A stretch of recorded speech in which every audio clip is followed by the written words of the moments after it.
कृषी विज्ञान केंद्र बारामती या ठिकाणी गेल्या वर्षी AI तंत्रज्ञानाचा वापर करून ऊसाचे यशस्वी पीक घेतल्यानंतर यावर्षी कृषी विज्ञान केंद्राने AI तंत्रज्ञानाचा वापर करीत ऊसाबरोबरच कांदा, तूर, मका आणि केळी ही पिके देखील AI तंत्रज्ञानाचा वापर करून घेतली आहेत। याविषयी बातचीत करण्यासाठी आपल्यासोबत कृषी विज्ञान केंद्राचे विषय तज्ञ संतोष करंजे सर आहेत। आपण त्यांच्याशी बातचीत। नमस्कार सर, काय सांगाल?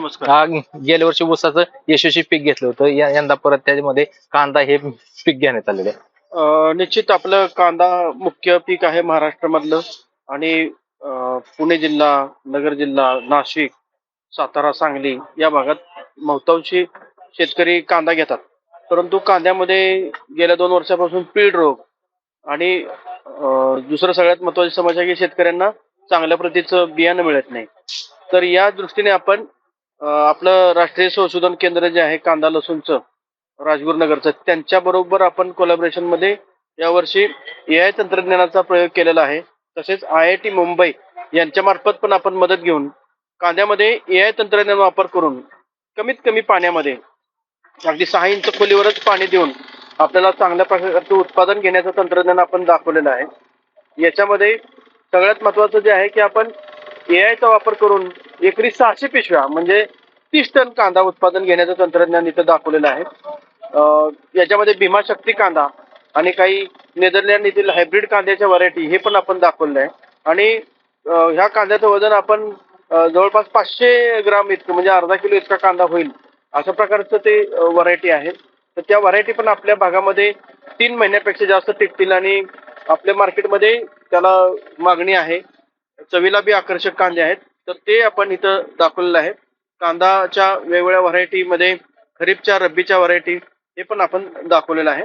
आणि उत्पादनामध्ये रोग येण्या अगोदर त्याला मेसेज जाईल कुठला रोग येण्याची शक्यता आहे, कुठली कीड येण्याची शक्यता आहे, त्यासाठी औषध कशा प्रकारे घेतलं पाहिजे हे सर्व नियोजन आपण AI मध्ये देणार आहे। एकरी सरासरी किती खर्च येणार आहे कांदा उत्पादनात? कांदा उत्पादनामध्ये नेहमीप्रमाणे शेतकऱ्यांना उत्पादन खर्च येणार आहे। फक्त सगळ्यात महत्त्वाची अट आहे की त्याला ठिबक सिंचनचा वापर करण्याची गरज आहे आणि उलट शेतकऱ्यांचा खर्च कमी होणार आहे। ते याचा जवळपास 20 ते 25% खर्च कमी असा होईल की खतं वाचतील, पाणी वाचेल, कीड रोगावरचा जे नियोजन करण्यासाठी जे औषधं जास्त प्रमाणात लागतात ती लागणार नाहीत आणि उत्पादन त्यांचं जवळपास 50% पेक्षा जास्त वाढणार आहे। कांद्याबरोबर या ठिकाणी तूर आणि मका देखील घेतलेले आहेत, त्याचा उत्पादन खर्च कसा असणार आहे आणि ते पीक शेतकऱ्यांना कसं घेता येईल याच्या माध्यमातून? तुरीमध्ये पण आपण जर बघितलं तर पट्टा पद्धतीने लागवड आहे आणि उत्पादन 20 ते 25 क्विंटल प्रति एकरी हे येण्याचं तंत्रज्ञान दाखवलेलं आहे। त्याच्यामध्ये नवीन व्हरायटी गोदावरी आहे, त्या व्हरायटीचं पण आपण प्रात्यक्षिक इथं दाखवलेलं आहे। दुसरं सगळ्यात महत्त्वाची बाब आहे की तुरीमध्ये अळीचा प्रादुर्भाव जास्त होतो, तर अळीचं व्यवस्थापन करण्यासाठीचं पण नियोजन आपण इथं दाखवलेलं आहे। दुसरं मक्यामध्ये पण AI तंत्रज्ञान वापर केला आहे, तुरीमध्ये AI तंत्रज्ञान वापरलंय। मक्यामध्ये एकरी 70 ते 80 क्विंटल उत्पादन घेण्याचं तंत्रज्ञान आपण दाखवतोय। खरं पाहता मका सारखं जे पीक आहे ते 20 क्विंटल पेक्षा जास्त शेतकरी काढत नाही किंवा तुरीसारखं जे पीक आहे ते 3-4 क्विंटलच्या वर शेतकरी उत्पादन काढत नाही। आपण तुरीला 20 क्विंटल पर्यंत जाणार आहे, मक्याला 80 क्विंटल पर्यंत जाणार आहे। दुप्पट उत्पादन घेण्याचं तंत्रज्ञान हे आपण दाखवतोय। शेतकऱ्यांनी इथं प्रत्यक्षात येऊन पाहावं आणि ते तेवढ्या प्रमाणात कसं येणार आहे हे आपण इथं दाखवलेलंच आहे।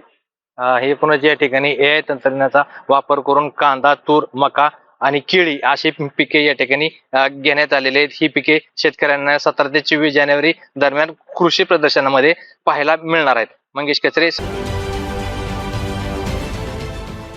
देश विदेशातील प्रत्येक घडामोडींचे लाईव्ह अपडेट मिळवण्यासाठी आता साम टीव्हीच्या सर्व सोशल मीडिया प्लॅटफॉर्मला लाईक, फॉलो आणि सबस्क्राईब करा।